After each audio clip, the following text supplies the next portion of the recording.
The war room smelled of fear. Queen Valethris could sense it in the air, thick and heavy like smoke. Her generals stood around the holographic table, their silver skin pale with exhaustion, their 4 eyes avoiding her gaze. The projection showed her empire in red. Red for lost territory. Red for destroyed fleets.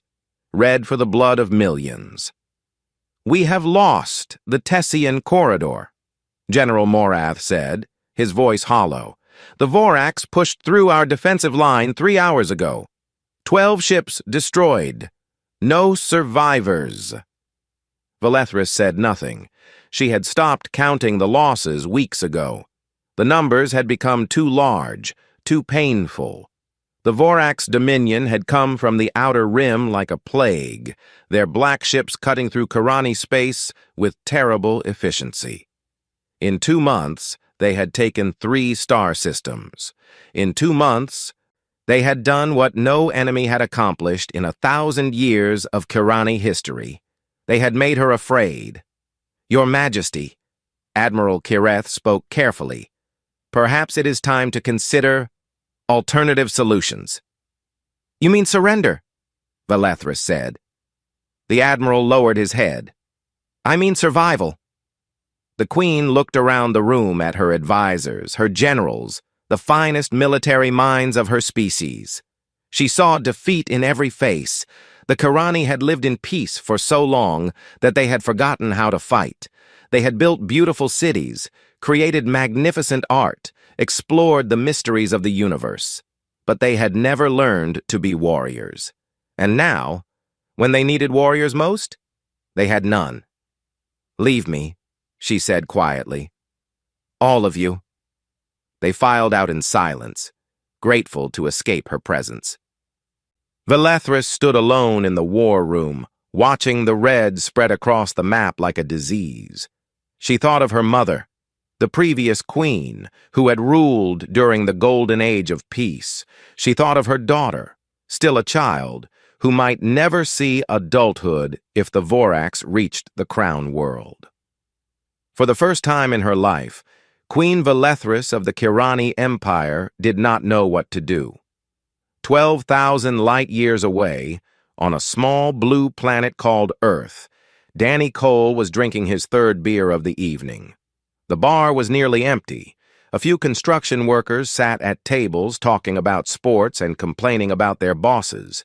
The television on the wall showed alien news broadcasts, something that had become normal in the 5 years since first contact. Most people ignored it. The war between the Kirani and the Vorax was happening far away, in places with names nobody could pronounce. It was not their problem. Danny watched the screen with tired eyes. He was 34 years old, with rough hands and a body built by years of physical labor. Before construction, he had been a Marine. Before the Marines, he had been a troubled kid from a broken home. Life had not been easy for Danny Cole, but he had survived. That was what he did. He survived. His phone buzzed. He looked at the screen and saw a message from his sister, Katie. "Danny, I need help. I'm stuck on Thessar 4. The evacuation ships are gone. The Vorax are coming. I don't know what to do." Danny read the message 3 times. Then he put down his beer, paid his tab, and walked out of the bar. Katie was 10 years younger than Danny. She was smart. Smarter than anyone in their family had ever been. She had gotten scholarships, gone to university, studied xenobiology. When the opportunity came to work on a Kirani border world, she had jumped at it. Danny had told her it was dangerous. Katie had laughed and called him an overprotective old man. Now she was trapped on a planet that was about to become a battlefield. Danny went home and packed a bag. He took his old military gear, his savings, and nothing else. By morning, he was at the spaceport, buying a ticket on a cargo freighter heading toward Kirani space. The ticket agent looked at him like he was crazy. "Sir, that region is a war zone. We cannot guarantee your safety." "I'm not asking you to," Danny said. The journey took 11 days. Danny spent most of it alone in a small cabin, watching news reports about the war. The Voraks were winning everywhere. The Kirani were retreating, dying, begging the galactic community for help that never came. Earth had a trade alliance with the Kirani, but that was all. Humans were too new to space, too weak, too primitive to matter in a conflict between ancient stellar empires.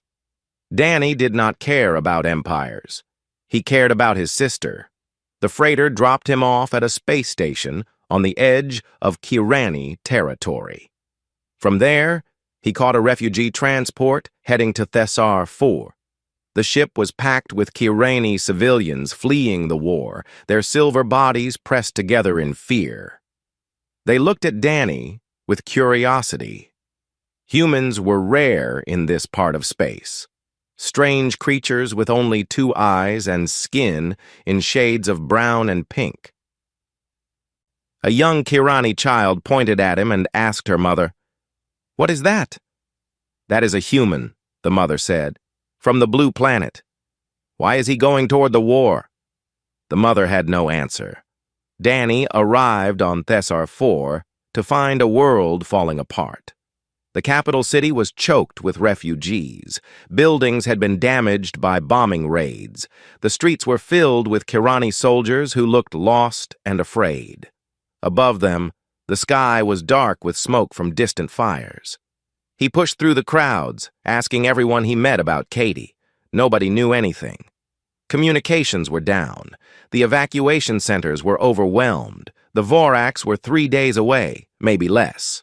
Finally, after hours of searching, Danny found her at a medical station near the old university.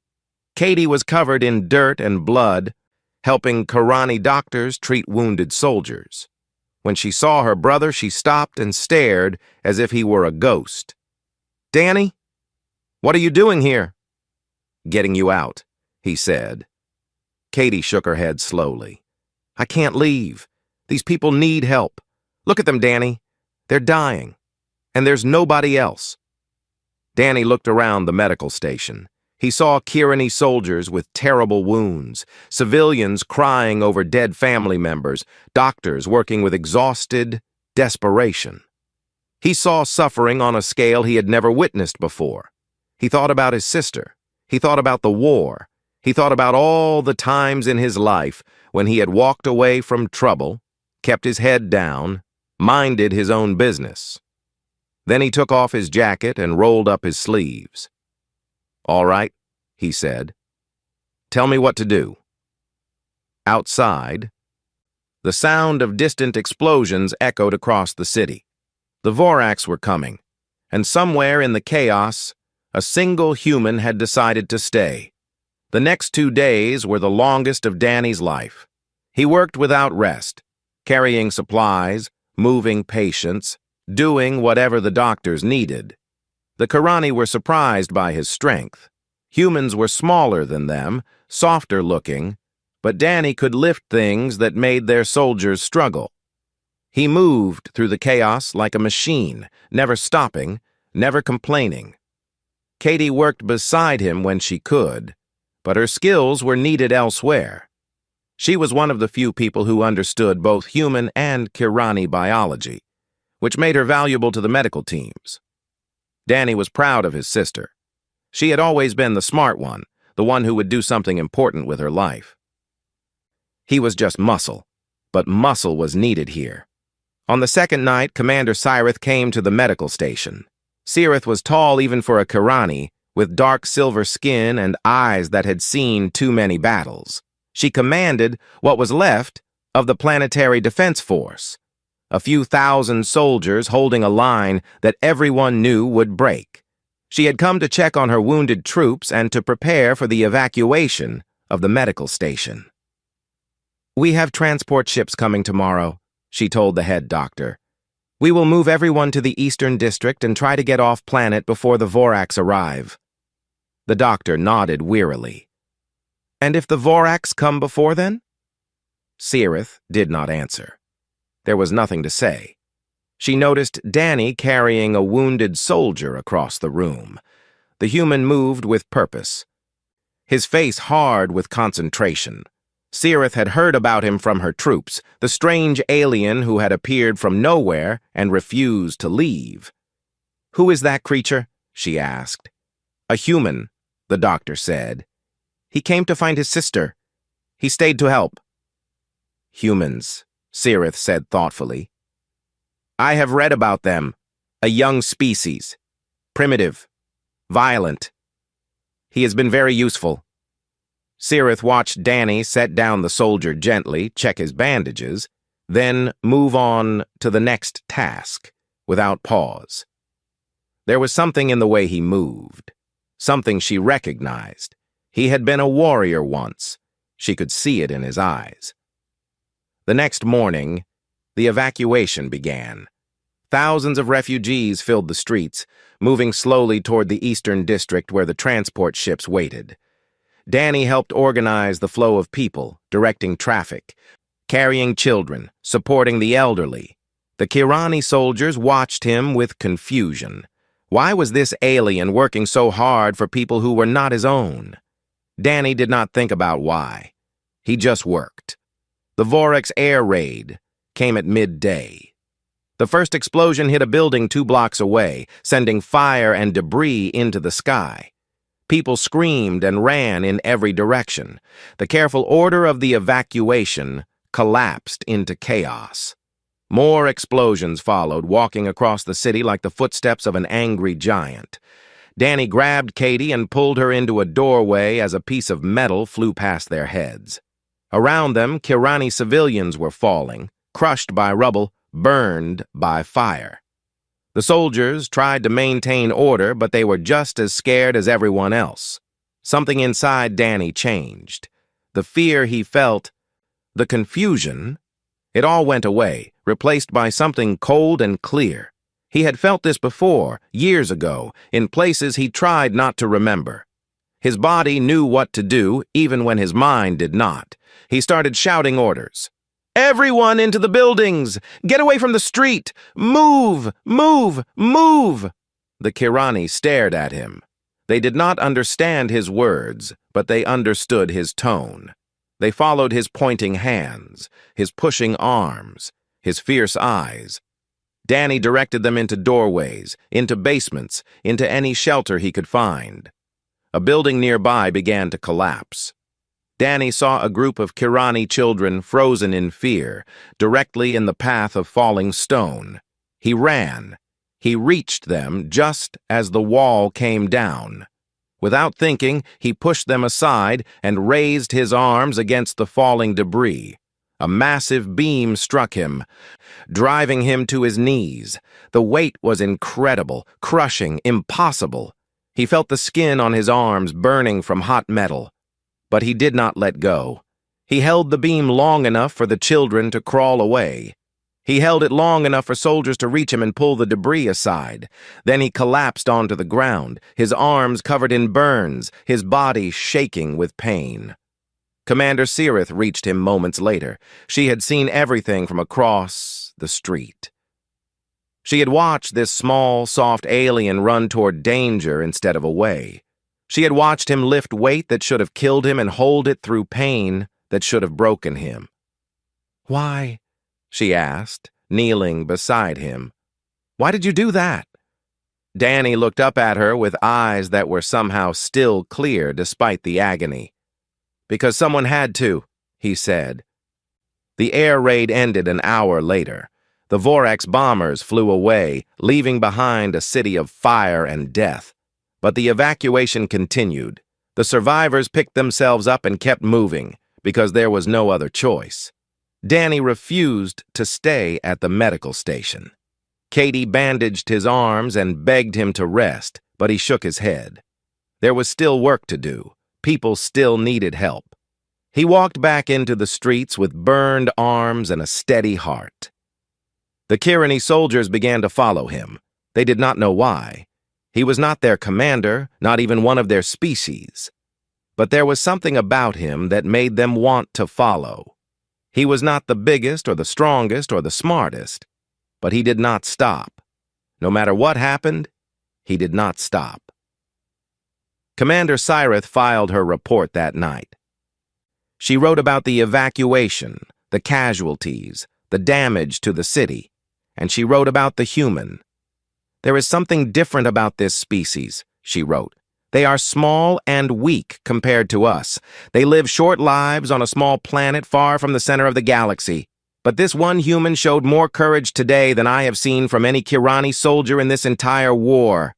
I do not understand them, but I believe we should try to." Her report traveled up the chain of command, from officer to general, from general to admiral.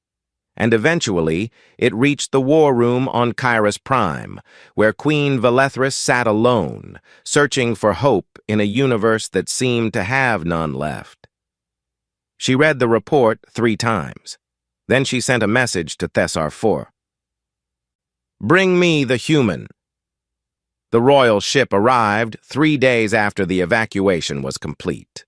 By then, Danny had become something of a legend among the survivors. Stories spread through the refugee camps about the human who had held up a building, who had walked through fire, who never seemed to sleep or eat or rest. Most of the stories were exaggerated. Some were not. When Commander Cyrith told him the Queen wanted to meet him, Danny thought she was joking. "I'm a construction worker from Arizona," he said. "What does a queen want with me?" "I do not know," Cyrith admitted. "But when the Queen calls, you answer." Danny looked at Katie. She was exhausted, dark circles under her eyes, but she was smiling. "Go," she said. "This is probably the most interesting thing that will ever happen to you." "More interesting than an alien invasion?" "Okay. Second most interesting." The journey to Kairos Prime took 4 days. Danny spent most of it staring out the window at stars he could not name. He had never been good with silence. Back home, he would fill quiet moments with work or drink or television. Here, there was nothing to do but think. He thought about the children he had saved. He thought about the soldiers who had started following him. He thought about the burned skin on his arms, still healing, still hurting. He did not think of himself as a hero. Heroes were people in movies, people with special powers and perfect plans. Danny was just a guy who did not know how to walk away. Kairos Prime was the most beautiful thing he had ever seen. The planet glowed like a jewel against the darkness of space. Its cities were made of crystal that caught the light of 3 moons. Its oceans were purple, its forests silver, its mountains touched the clouds. Danny had grown up in the desert, in a trailer park on the edge of a dying town. He had never imagined places like this existed. The royal palace stood at the center of the capital city, a tower of white crystal that seemed to grow from the ground like a living thing. Danny was taken through endless hallways filled with art and light and aliens who stared at him like he was an animal in a zoo. He was dirty, tired, and completely out of place. The throne room was bigger than a football field. Thousands of Kirani filled the space. Nobles in fine clothes, military officers in uniform, advisors with data tablets and worried faces. They parted as Danny walked through, creating a path to the throne at the far end of the room. The whispers followed him like wind through grass. Queen Valethris sat on a throne made of crystal and starlight. She was taller than any Kirani Danny had seen, her silver skin almost white, her 4 eyes sharp and ancient. She wore a crown that seemed to be made of frozen lightning. She looked like something from a dream, beautiful and terrifying. Danny stopped at the base of the throne. He did not know if he should bow or kneel or salute. He decided to just stand there and wait. The Queen studied him for a long moment. "You are the human," she said. Her voice was like music, soft and powerful at the same time. "Yes, ma'am," Danny said. "My name is Danny Cole." I have read the reports about you, Danny Cole. You came to our space to find your sister. You stayed to help our people. You risked your life for strangers who are not your species. She leaned forward slightly. I want to understand why. Danny thought about the question. He had been asked it many times over the past few days, and he still did not have a good answer. I came for my sister, he said. That's easy. She's family. You don't leave family behind. And the rest? The evacuation? The children you saved? Danny shrugged. People were dying. I could help. So I helped. But why? The Queen's voice was more intense now. You could have taken your sister and left. You could have saved yourself. Why stay? Why risk everything for people you do not know? The throne room was silent. Every eye was on Danny. He felt small and stupid. A primitive creature standing before an ancient civilization, trying to explain something he barely understood himself. Where I come from, he said slowly. We have this idea. It's not complicated. When someone needs help, you help them. When something is wrong, you try to make it right. You don't do it because you'll get a reward. You don't do it because someone is watching. You do it because it's the right thing to do. Even if it costs you your life? Especially then, Danny said.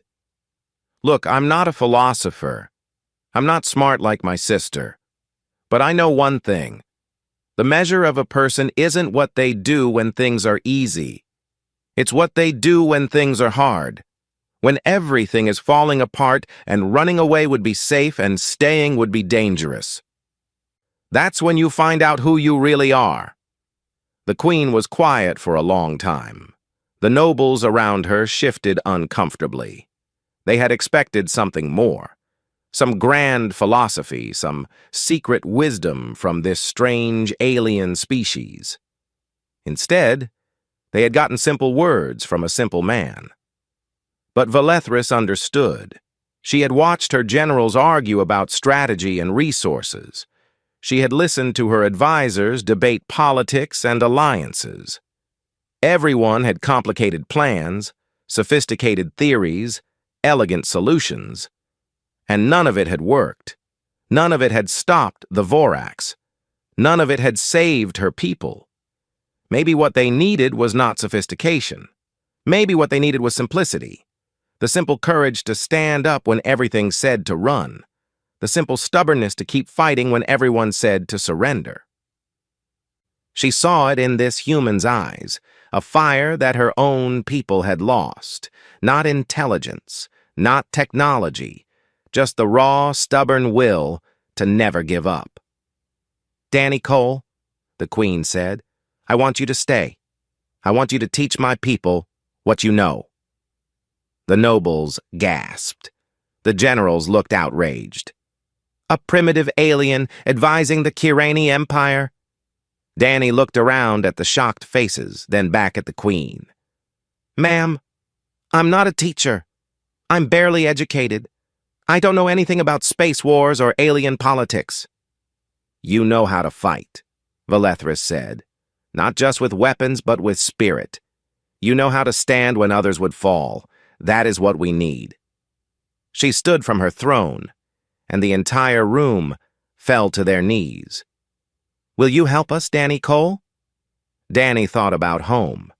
He thought about his simple life, his simple job, his simple dreams. He thought about Katie, about the children on Thessar 4, about all the people who would die if the Vorax won. Yeah, he said, I'll help. The Kirani generals hated Danny from the first day. They gathered in the war room, their silver faces tight with anger as this primitive alien walked among them like an equal. General Morath, the eldest and proudest of them, refused to even look at the human. Admiral Kireth kept his hand near his weapon, as if Danny might attack at any moment. Only Commander Cirith, who had seen what the human could do, watched with open curiosity. Show me how you fight, Danny said. Morath bristled. We have fought wars since before your species crawled out of the mud. And you're losing this one, Danny said simply. So show me. They showed him. Holographic displays filled the room with ships and planets, battle formations, and strategic positions. Danny watched carefully, asking questions, taking notes on a small pad he had borrowed from Katie. He was not a military genius. He had been a sergeant, nothing more. But he had learned some things in his years of service, and he could see problems that the Kirani could not. "You're too defensive," he said finally. "Every battle you wait for the Vorax to attack, then you try to stop them. You never push back. You never surprise them." "We do not start fights," Morath said stiffly. "We end them." "How's that working out?" Morath's 4 eyes narrowed with fury, but the Queen raised her hand for silence. "Explain," she said to Danny. Danny stood and walked to the holographic display. "Where I come from, we've been fighting each other since the beginning of our history. We've tried every kind of war you can imagine, and we've learned some things." He pointed at a Kirani fleet position. "You put your ships in neat formations, predictable patterns. The Vorax know exactly where you'll be and what you'll do. That makes you easy to beat." "Order is strength," Admiral Kyreth said. "Order is predictable. Predictable is dead." Danny started moving ships around on the display. "You need to be unpredictable. Hit them where they don't expect. Run when they think you'll fight. Fight when they think you'll run. Make them afraid of what you might do." "This is madness," Morath said. "These are tactics for barbarians." "Maybe," Danny said, "but barbarians are hard to kill." Over the following weeks, Danny taught the Kirani everything he knew about human warfare. He told them about guerrilla tactics, about ambushes and traps, about the power of fear and confusion. He told them stories from human history, the Greeks at Thermopylae, holding a pass against impossible odds, the Russians at Stalingrad, fighting for every street, every building, every room, the Vietnamese in their tunnels, defeating a superior enemy through patience and will. The Kirani listened with growing fascination. These humans had been fighting forever. They had turned war into an art, a science, a way of life. It was horrifying and impressive at the same time. "Your species is terrifying," Cyrith told Danny one evening. "You have only had space travel for a few decades. Yet you have spent your entire existence trying to destroy each other." "We're getting better," Danny said. "Slowly." "I hope so. If you ever decide to turn your attention outward—" She did not finish the sentence. She did not need to. While Danny worked with the military, Katie was busy with her own project. The Kirani had brought her to their best research facility, where scientists studied everything from physics to biology. Katie's specialty was xenobiology, the study of alien life. She spent her days examining Vorax tissue samples, genetic codes, biological data. She was looking for something, anything, that might give the Kirani an advantage. She found it on the 32nd day. "Sound," she told the Queen and her council. "The Vorax have a weakness to certain sound frequencies." The Kirani scientists looked confused. "We have studied Vorax biology for years," one of them said. "We found no such weakness." "Because you weren't looking for it," Katie explained. "The Vorax communicate through vibrations. Their bodies are extremely sensitive to certain frequencies. If we can generate the right sound waves, we can cause them pain, confusion, even temporary paralysis." "Why did we not discover this ourselves?" the Queen asked. Katie hesitated. "Because you considered it dishonorable. Your records show that Kirani scientists identified sound-based weapons as a possibility decades ago, but the research was stopped. Using an enemy's biology against them was seen as Unethical.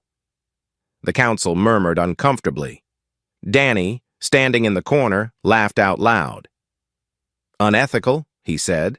They're trying to kill everyone you love. Who cares about ethics? We care, General Morath said coldly. We are not savages. We do not use dishonorable methods.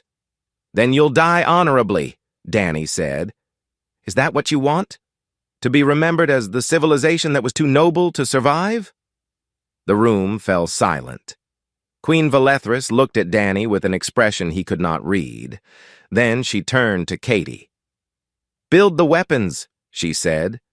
Morath started to protest, but the queen silenced him with a look. We will fight this war with every tool we have. If that makes us less noble, so be it. I would rather be a living savage than a dead saint. The preparations took 3 more weeks. Danny worked with Karani commanders to redesign their tactics. Katie worked with scientists to build sound-based weapons. Seereth trained special units in the new methods, troops who would think like humans, fight like humans, win like humans. The Vorax, meanwhile, continued their advance. They took 2 more systems, destroyed 4 more fleets. They were confident now, arrogant. The Kirani were weak, they believed. The Kirani would fall. They did not know that everything was about to change. On the night before the final battle, Danny stood on a balcony of the royal palace, looking up at stars that were about to become a battlefield. Katie found him there, 2 cups of something that passed for coffee in her hands. You know this might not work, she said, handing him a cup. I know. We might all die tomorrow. I know that too. Katie stood beside her brother, looking at the same stars. Why did you really come for me? You could have sent a message, hired someone else, done anything other than fly into a war zone yourself. Danny was quiet for a moment. Because you're my sister. Because Mom died when you were little and Dad was useless and someone had to take care of you. Because you're the only family I have. And I wasn't going to let you die alone on some alien planet. Katie leaned against his shoulder. I love you, Danny. Love you too, kid. They stood there in silence, 2 humans from a small blue planet, waiting for a war that would decide the fate of an empire. Tomorrow would bring fire and death and chaos. Tomorrow would test everything they had learned, everything they believed. But tonight, they were just a brother and sister looking at the stars. The Vorax fleet arrived at Kiris Prime on a cold morning when the 3 moons still hung low in the purple sky. 300 ships, black as death, spreading across space like a shadow. At their center flew the flagship of Warlord Thexus, the greatest military commander the Vorax had ever produced. He had never lost a battle. He did not intend to start today. His message to the planet was simple. Surrender now, and some of you will be allowed to live as servants. Resist, and we will destroy everything you have ever built. Queen Valethris stood on the bridge of her own flagship, the Crystal Dawn, watching the enemy fleet on her screens. Danny stood beside her, along with Commander Seereth and a dozen officers. The Queen's face was calm, but Danny could see the fear in her eyes. This was it. Everything they had worked for, everything they had planned, would be tested in the next few hours. How do you feel? She asked Danny quietly. Scared, he admitted. But that's normal. Fear keeps you sharp.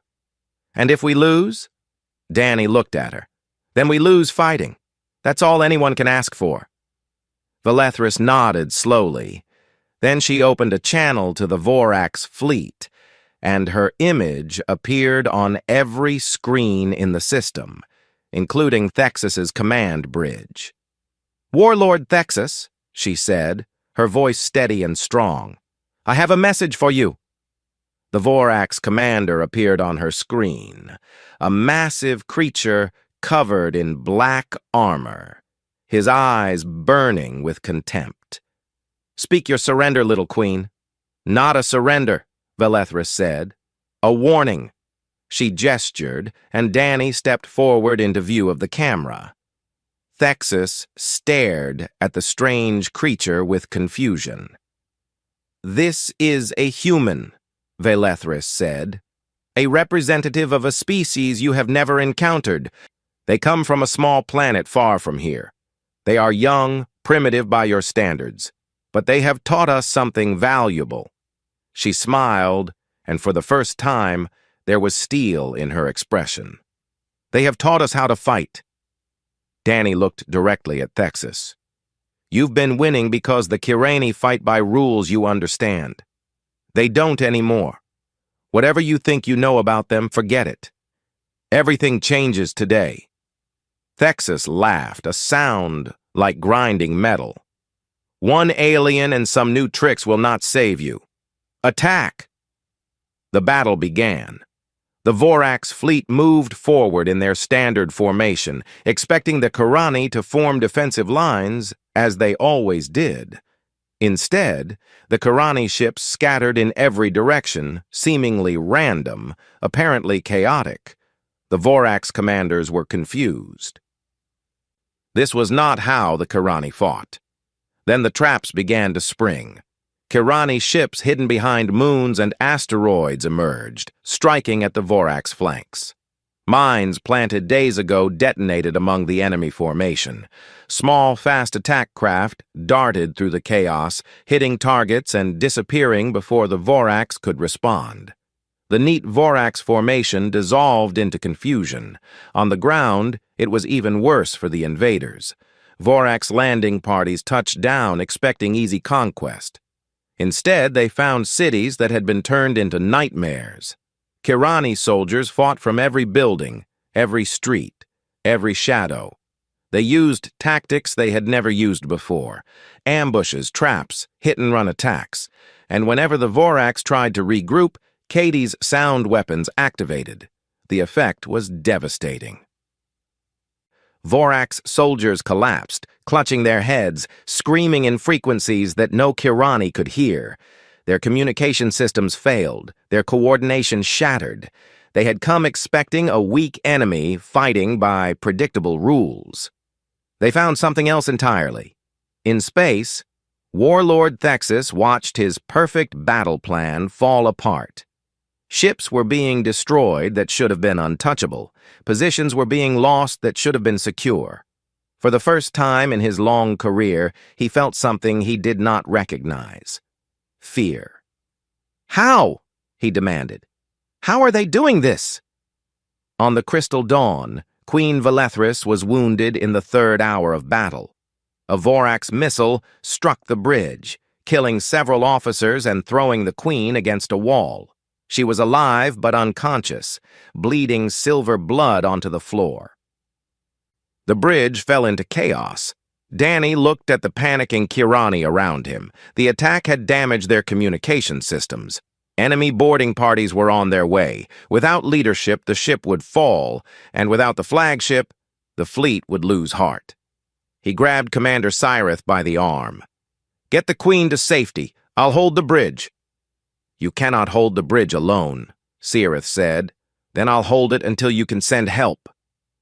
He picked up a fallen soldier's weapon, a rifle that felt strange in his human hands. "Go. Now." Cyrith hesitated, then nodded. She gathered a team to carry the Queen to the medical bay, leaving Danny with a handful of wounded soldiers on a damaged bridge. The Vorax boarding party arrived minutes later. There were 20 of them, massive warriors in black armor, expecting to find chaos and fear. Instead, they found one human standing in their way, holding a rifle he barely knew how to use, with a look in his eyes that said he would not move. "Come on, then," Danny said. They came. Danny was not a soldier anymore. He was not young or fast or strong like he had been. But he had something the Vorax did not understand: the simple, stubborn refusal to give up. He fired until his weapon was empty, then used it as a club. When that broke, he used his fists. When he could not stand, he crawled. He bought time with blood and pain and pure human stubbornness. When Cyrith returned with reinforcements, they found Danny on the floor surrounded by 8 dead Voraks. He was barely alive, covered in wounds, still trying to drag himself toward the last enemy soldier who had retreated in shock. "Hold the line," he mumbled through broken lips. "Hold the line." The battle ended 2 hours later.